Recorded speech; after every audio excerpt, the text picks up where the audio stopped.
CPEC के हवाले से बहुत डिबेट होती है। आसिफ अली जरदारी साहब कहते हैं कि ये मैंने बनवाया है, मेरा ख्याल था। नून लीग की तरफ से कहा जाता है मियां नवाज शरीफ इसके करता रहता है।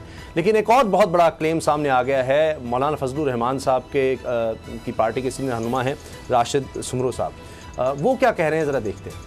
ना ये सीनियर लीडर हैं और ये बहुत बड़ा क्लेम, इसको क्लियर करना पड़ेगा मुस्लिम लीग नून को, क्योंकि कह रहे हैं ना नवाज शरीफ पीपल्स पार्टी को भी करना चाहिए, ना आसिफ अली जरदारी, किसी और ने नहीं। नक्शा रास्ता हेलीकॉप्टर में गए हैं, एक एक रूट, एक एक रोड और सारी चीज़ों का फजलुर रहमान साहब ने बताया चाइनीज़ को। अभी तो आप शुक्र करें उन्होंने ये नहीं कह दिया कि चाइनीज़ प्रेसिडेंट हेलीकॉप्टर में उनके साथ बैठे हुए थे जब उनको वो सारा नक्शा दिखा रहे थे।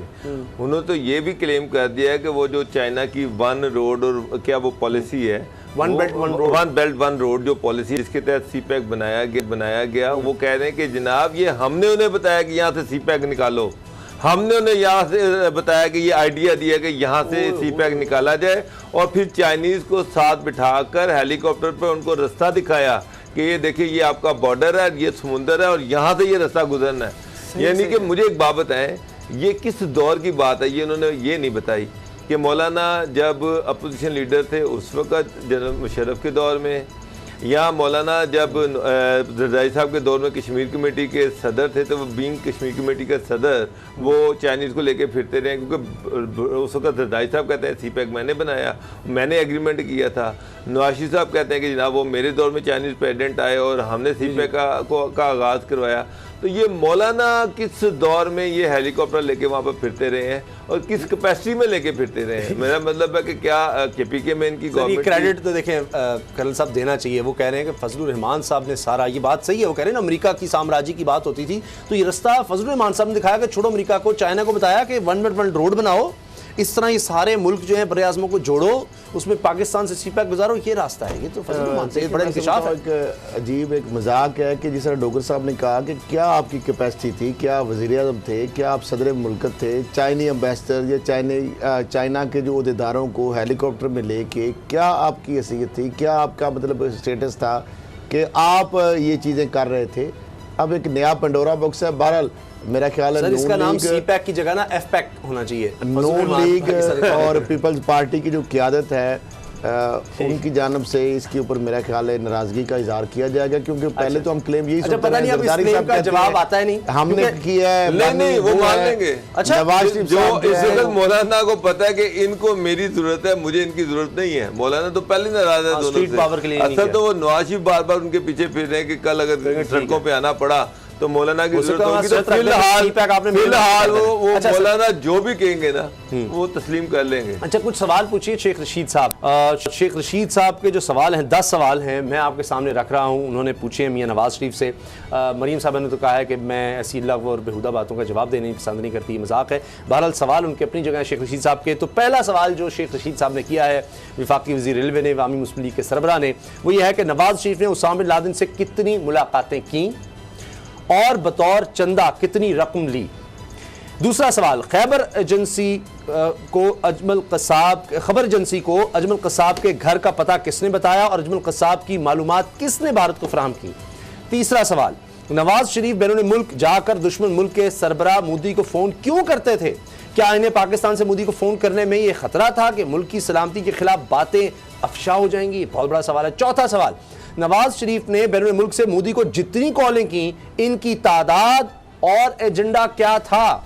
पांचवा सवाल, सुप्रीम कोर्ट पर हमले के लिए लोगों को लाहौर से इस्लामाबाद पहुंचाने के लिए बसों का इंतजाम किसने किया? इन लोगों को पंजाब हाउस में नाश्ता किसने दिया? छठा सवाल, वो कौन लीडर है जो अदालत पेशी के लिए कोरोना का बहाना करता है और मुल्क की सलामती के इदारों के खिलाफ तवील तकरीरें करता है? सातवां सवाल, डॉन लीग्स के पीछे कौन था? नवाज शरीफ ने अब एतराफ किया है तो पहले इनकार क्यों किया था? आठवां सवाल, नवाज शरीफ ने 2013 के इलेक्शन में कितनी रकम खर्च की?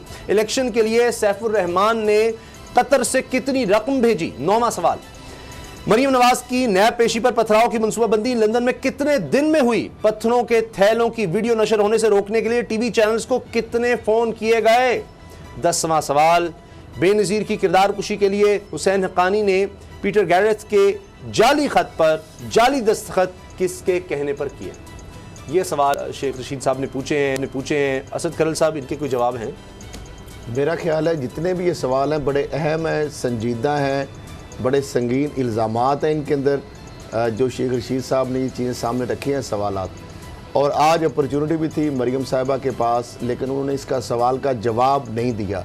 हम तो जर्नलिज्म के फील्ड में यही समझते हैं कि जब आपके पास अपने दफ़ा में कहने के लिए कुछ नहीं होता तो ये आपकी खामोशी या उसके ऊपर जवाब ना देना, हम यही तसव्वुर करते हैं कि आपके पास अपने दफ़ा में कहने के लिए कुछ नहीं है।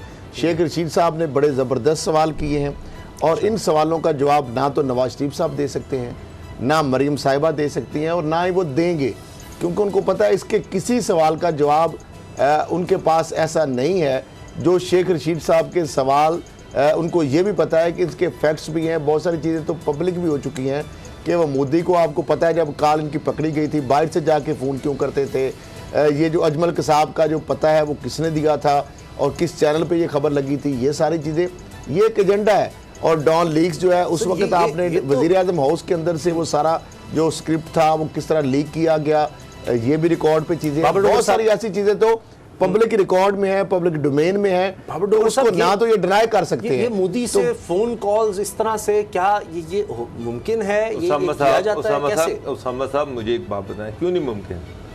ये होता रहा है। सर, तो गलत है। आप एक आला ओहदे पर रहे हैं, आप आज कर रहे हैं लंदन में बैठ के, चले और बात है, बतौर वज़ीर आज़म अगर आप बाहर जाकर ये काम करते रहे हैं, सरकारी खर्च पर आप बाहर जाते रहे हैं और करोड़ों रुपए आपने वहां जहाज भी खड़ा रखे और आप काम ये कर रहे हैं वहां पर, ऑफ कोर्स यही काम करते रहे हैं। ये बताएं ना, यहाँ मुझे लग रहा है कि ये शेख रशीद साहब को अल्टीमेटली खुद ही जवाब देने पड़ेंगे ये सारे, कि मोदी पे से कितनी कॉलें हुई, कितने मिनट की कॉलें हुई, कितने मिनट की बातें हुई, ये सारी चीज़ें, ये सारी डिटेल जो है ना शेख साहब, इन्होंने तो जवाब नहीं देना।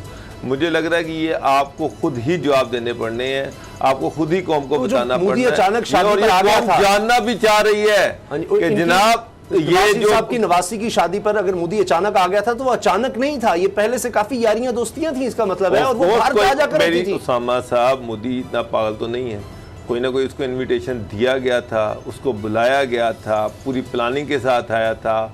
उस दिन मियाँ साहब का सारा ज़ाती स्टाफ, मिलिट्री सेक्रेटरी, एडीसी, सबको छुट्टी दे दी गई थी, कोई बंदा घर पर नहीं था, सरकारी घर पर नहीं था, ये सारी चीज़ें प्लानिंग के साथ की गई थी। तो सर, जब आप हलफ लेते हैं तो ये बतौर वज़ीर आज़म कहीं उसके खिलाफ नहीं जाता कि आप ढके छुपे किसी भी मुल्क से अगर आप बात करें, क्या आपका इस्तेकाक होता है कि मुल्क से बाहर जाकर आप इस तरह से बातें कर लें, जो नहीं क्या तय किया क्या नहीं किया, फिर कहते हैं जी जो कुछ होना है पार्लियामेंट में होना है, तो आप जो कुछ करना है आपने लंदन में बैठ के अपने ज़ाती घर में बैठ कर अगर करना है तो फिर कहाँ की पार्लियामेंट, कहाँ का कानून, कहाँ का आइन, तो ये बातें भी सोचनी चाहिए। बहरहाल इसका मतलब है कि शेख रशीद इन बातों का कोई जवाब आ नहीं रहा, मरियम ने ये वाज़ेह कर दिया है। सब्सक्राइब करें और बेल दबाएं ताकि कोई खबर रह न जाए।